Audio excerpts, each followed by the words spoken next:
Dug up that burrow and unearthed baby Milsom. So because of that disturbance, his mum got scared and ran off and left him behind. But the person who dug him up was good enough to bring him into us, and we've been able to hand rear him into the very healthy, the very friendly, and as you can see also very impatient male platypus that we have here today. Now platypus are incredibly unique, so I think we can forgive the European explorers for thinking that this wasn't real, can't we? Absolutely. Not my belt.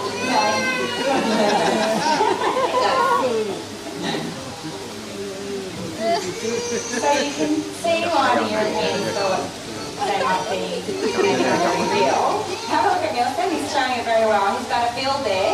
It's soft and it's rubbery, it's not hard.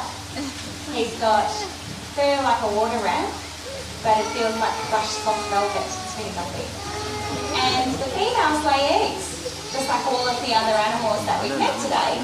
And yet they're a mammal, which means that they also feed their young milk. So platypus are a special type of mammal. They're what's known as a monotreme, and the monotrines are egg-laying mammals. And did you know there's only 2 types of monotreme in the whole world? The echidna and then the platypus. I think they're pretty unique, don't you agree?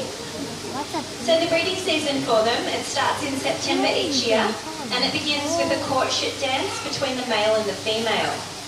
So what they do is they bite the very tip of each other's tails, and then they swim around in a circle joined together on the surface of the water. Then after that dance is complete, the female burrows underground, and this is where she lays her eggs and then feeds her young on milk that she secretes through pores on her belly until the babies are big enough to look after themselves. Now Milsom here is actually a terrifying, ferocious predator of the waterways. We're all scared, aren't we? So he loves to feed on any kind of invertebrates that he finds down at the bottom. So today we're giving him earthworms and mealworms. He's getting fly pupae, and of course a whole lot of yabbies just like Bruce and George, but please don't tell them that because we do keep that one a secret. And when he dives underneath the surface of the water, he actually closes his eyes, he holds his breath, and he uses the electroreceptors that are on his bill to sense where he's going, but also to locate all of his food. Now some of you may have noticed, I'm being very careful where I put my hands in here with Milsom. And the reason for that is because he's a male platypus, it means he's also venomous. So all males have sharp spurs on their back feet that are connected to venom glands up in their leg. And during the breeding season, they use their spurs as weapons against other males that might be threatening their territory. Now, because we've got a little bit impatient today, I've had to give him his toy a little bit early, but normally Milsom would like to show you what a fight would look like between 2 male platypus. So we're not going to use a real one, because that wouldn't be very nice. So instead, I spent a long time carefully designing and making this here, which is what I call the blue platypus. So as you can see, he loves it.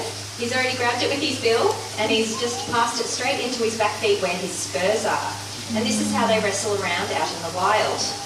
Now the idea is that the biggest and strongest male will win this fight, and they then get themselves a territory that has a lot of female platypus living within it. So who reckons the blue platypus is going to win? A few of you, that's concerning. Who reckons Milsom is going to win? Yeah, most of you. That makes me very happy. But for those of you who doubt, we'll see at the end, won't we? Now while I'm trying really hard not to be spurred by Milsom here this afternoon, but if I was, I have no doubt you would all find it very entertaining, and I've got no doubt I will be on YouTube in about 2 minutes' time. But after Kate's uploaded that video, hopefully she will also go and call me an ambulance. Because although it isn't life-threatening to people, it would still put me in the hospital for a couple of days until the pain subsided from that venom. And it's why I will always be very nice to Kate. Yeah.